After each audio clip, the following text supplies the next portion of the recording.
Good morning. It's time to get in touch. In Touch is a public affairs show dedicated to improving the lives of Susquehanna Valley residents. I'm Freddi Hammer, News Director at Backyard Broadcasting.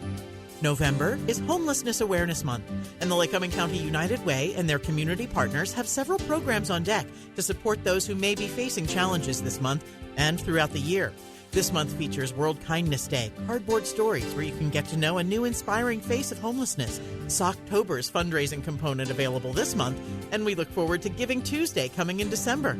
I have with me today Ron Frick, President of the Lycoming County United Way, and Melyssa McHale, Director of Community Impact at the Lycoming County United Way. Good morning to you both. Good morning. Good morning. Homelessness awareness. Here we are in November. Ron, can you give me a little bit of an idea of what homelessness might look like in Lycoming County, in Williamsport itself? Is it people on a couch or is it people in the park? Why should we be aware of it? So one of the things that I think is important for people to know that the average age of a homeless person in the United States of America is 9 years old. So, so most of us see a picture of a homeless person, and we have a perception of what that person looks like. And the person might be laying on a grate, in a big city, or, under a bridge, or, lots of those preconceived notions of what homeless people are and look like. And so one of the things that we wanted to do with our partners that provide services to folks that are homeless is to try to put a new face on homelessness. And so we launched with all of our partners at the beginning of the month events and opportunities around homeless awareness, and much of that was driven by Melyssa, who's on the phone. Melyssa, tell us what that was like to really get that impact moving, because you, as the Director of Community Impact, this is something definitely on your plate. Absolutely. So we started off the month with cardboard stories. The idea actually came from Angelica Labady from Sojourner Truth Ministries, and we just executed out the video. So we had Impact Advertising shoot the video in front of these people, and they would write who they are and who they want people to know they are on cardboard. So we started off the month with that, and it was a huge success. We had a premiere the day before we actually launched the cardboard stories, and everybody was so happy and excited about it. We had participants from the American Rescue Workers, Journey House, Sojourner Truth Ministries, and the YWCA. So, Melyssa, what you're saying then is people are using these cardboard stories. Like, give me an example of what one cardboard might say, like, I am a mother, I am a son, or something like that. Is that what it would be saying, or is it something different? Absolutely. One was, I am powerful. Another one was, I am a survivor. And Ridey from Journey House, hers was, I'm a mama bear. So it was wonderful to hear who they are from their hearts and who they want people to know they are. Doesn't that really bridge a gap? Like we were talking, Ron mentioned how it's changing the face. It's not exactly what we think. Absolutely. And we are showcasing right now on our social media Facebook page about what homelessness looks like in our community. Those members from the American Rescue Workers, Sojourner, YWCA, those folks. Does Impact Advertising have a website, or did you say it's on your website, what they created? There's a couple places you can find it. Right now it's posted on YouTube. Several of our other media partners are also helping us with this. So as we have done in the past, we've partnered with Comcast, Effect TV, and so we're running a 30-second spot on a lot of the major network cable channels. So that's out there, and then on our website and also on our YouTube page. You can actually see the full-length cardboard story, just a little under 2 minutes of all of the things that Melyssa just described. So would this be a call to action then to participate in some fundraising for the month? Sure. So, we're in the process, as most everybody knows. United Way spends a lot of time in the fall and winter months raising money to support all of these programs. The American Rescue Workers, Journey House, Sojourner Truth, and YWCA are all partners of the United Way. And so we raise money all year long, but most effectively in the fall months. And so we're in the midst of raising that $1.6 million that we shoot for every year. And this is one opportunity for folks to see the video, see where their investments are really going, and then make a contribution to the United Way. So did this happen when Socktober was unable to be held at Curtin Intermediate School? This then pushed it into November with the other programs that you're running. Yep. Socktober is the brainchild of Anna Radspinner over at Curtin. And for the last 6 or 7 years, she's been running a program where people actually drop off socks that are used to support homeless folks in the community. So all of the folks that Melyssa mentioned, and one other, the West End Christian Community Center, were the recipients of Socktober, and it ran for the entire month of October. Parents brought in socks and dropped them off at Curtin Intermediate School, but because of COVID-19 and because of social distancing and hybrid learning and all of the great stuff that we've all experienced this year, my friend Anna called me one day and said, I'm really disappointed I can't do Socktober. And I said, well, what do you mean? She goes, well, we can't have people drop socks off. And I said, well, what if we just did a fundraiser around Socktober and we ran it all through Homeless Awareness Month in November and have people just go to our website, and, you can go to the lcuw.org website and /Socktober and make a gift. And right now we're sitting, Freddi, at about $1,000 from people who have made gifts since probably the last week in October. So it's been a great event, and we're doing it a little differently because we have to do lots of things differently with COVID-19. No doubt. We couldn't let Mrs. Radspinner down. So. Giving people a little bit of security. I think I was actually impacted thinking about socks one year when I helped pack boxes at Operation Christmas Child.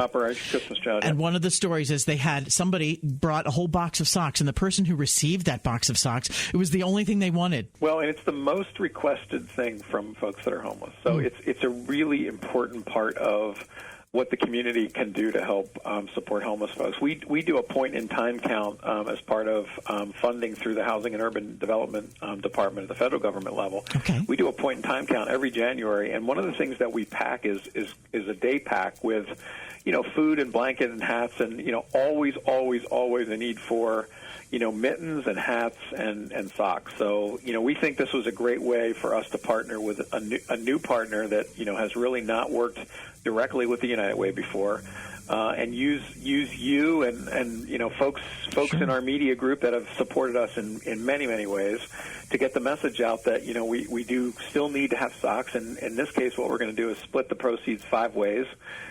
And those organizations that Socktober is supporting can go out and buy the socks this time. Well, I think it's a wonderful opportunity. Tell us one more time a website where we can go to donate those funds to help you with the Socktober, spirit of Socktober.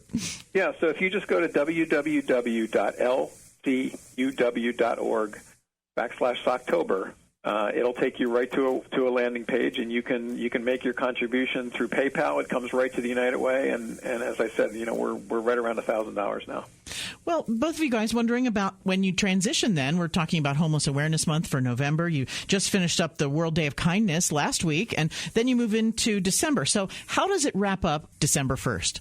I'm going to let Melyssa tell you about World Day of Kindness because that was her brainchild. Okay. The World Day of Kindness, it was a great day. I was looking into what we can do for November for Homelessness Awareness Month, and I thought of doing cards to members in the community, specifically towards the folks at American Rescue Workers, Journey House, Sojourner, and the YWCA to hand out to make them smile during World Kindness Day. Mm-hmm. And Ron thought of the idea to do free coffee. So with UPM sponsoring it and all of our partners within Homelessness Awareness Month, we got Backhouse Cafe, Alabaster, the Sawhorse, and Way Cool Beans to give out free coffee from the time they open till 2 p.m. with a match from Mary Jo and Mars Bauer. Talking with people about this issue, drinking coffee. Absolutely. We got great feedback. We visited all the coffee shops, and they said people just smiled when they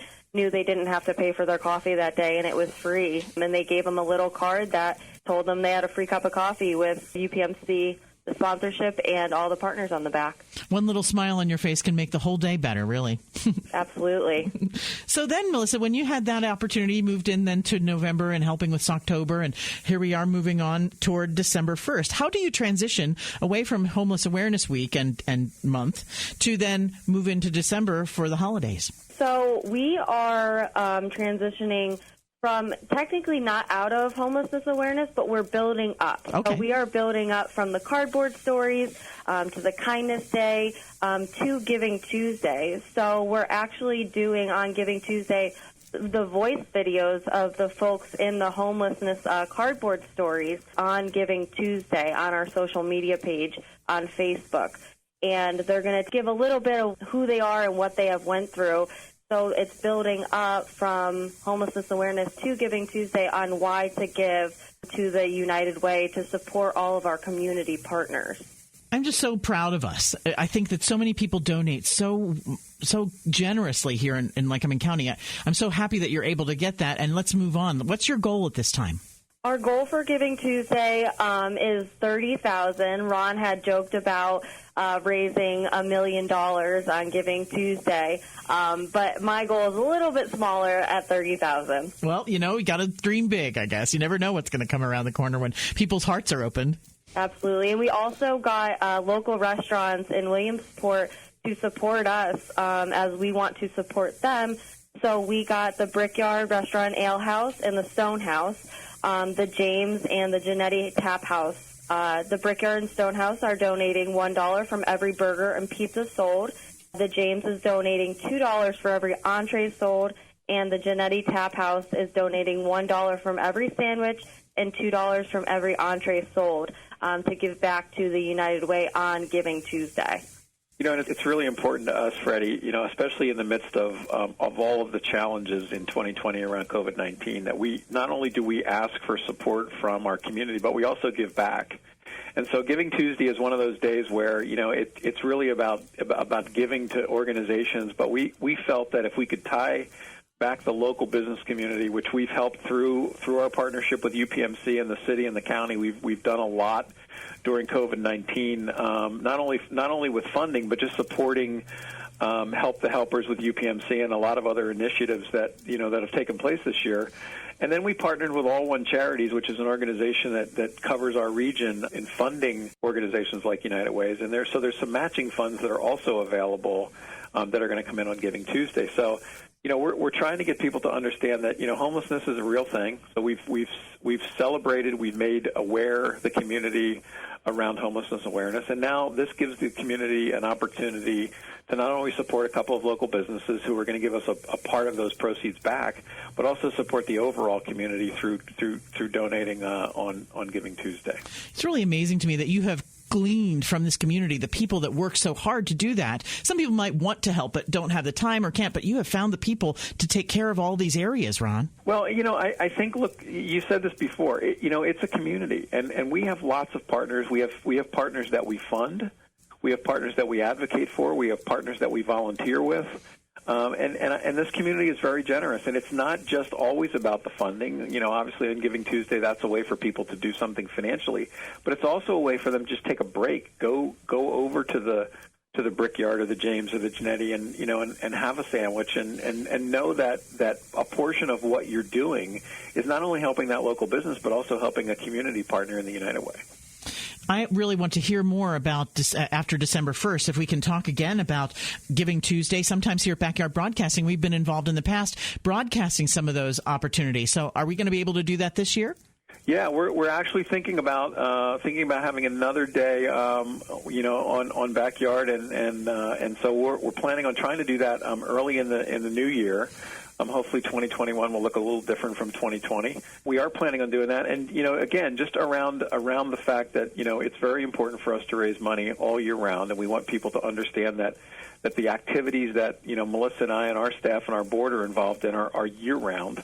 Again, it looked a little different in 2020. And we are suffering like a lot of other nonprofits in our community because of loss of revenue, and some of our local businesses are struggling with the same thing. So the more we can do to work together, we appreciate the fact that, you want to even have a conversation with us and let your listeners know what we're doing in the community. It's really, really important to the community to understand what's going on.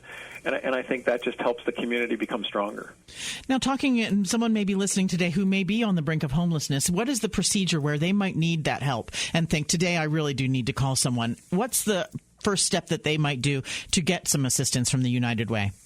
Well, the first step you want to do is to call 211, and we try to make that as simple as humanly possible. So if someone is homeless or in a situation where they are in need of homeless services, they should just simply from their phone dial 211, and that will connect them with someone at the Pennsylvania 211 Northeastern Pennsylvania, which will be able to get them into the queue to place them either in temporary shelter or in permanent shelter. The other way to do that is just to very simply text your zip code to 898-211. And you will get an instant response from the folks at PA 211 asking some basic questions or asking if you'd like to have a telephone conversation.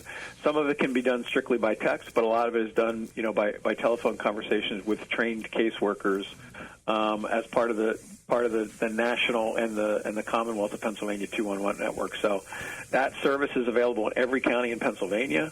We support it financially with donor dollars here in Lycoming, Tioga, and Sullivan County, and it's just super important for people to understand that it's simple. So to make it easy, right, I always just tell people, look, if you need a medical emergency, what do? Call 911. Yep. If you need a human service issue, you dial 211. Simple to remember. Okay. Well, it's nice, the layered approach of people who need the help, people giving the help, all working together and becoming friends and a community in and of itself. Yep, absolutely. Well, it makes me really happy that I know you guys and are able to sort of help as much as I possibly can with this vehicle called radio, that we can help people understand how much that even $5 can help do so much for a family. Well, and I would say to your listeners, it's really important for people to understand that we are partners with media, and local radio is really important. And so, the fact that we are able to do In Touch with you, to have the support from management and staff and everybody at Backyard is really, really valuable to us, and we're so grateful that you give us the opportunity to sort of get our message out using the airwaves. Well, thanks to you, Ron Frick, President of the Lycoming County United Way. Melyssa McHale, Director of Community Impact at the United Way. Good job with things going on in November and Homeless Awareness Month, and we just wish you the best of luck as you continue to work hard for our community with us, part hand in hand, really. Thank you, Freddi. Thanks for inviting us. In Touch is locally produced in our studios at 1685 4 Mile Drive in Williamsport.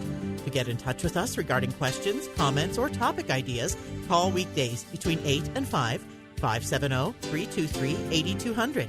You can also write to us at 1685 4 Mile Drive, Williamsport, PA, 17701. Attention Freddi Hammer. Or email me at fhammer@backyardbroadcasting.com. For archive programs of our In Touch series, you can subscribe to our YouTube channel, Backyard Broadcasting. Each current weekly program is featured on the Backyard Broadcasting websites. Thanks for listening to In Touch, a production of Backyard Broadcasting.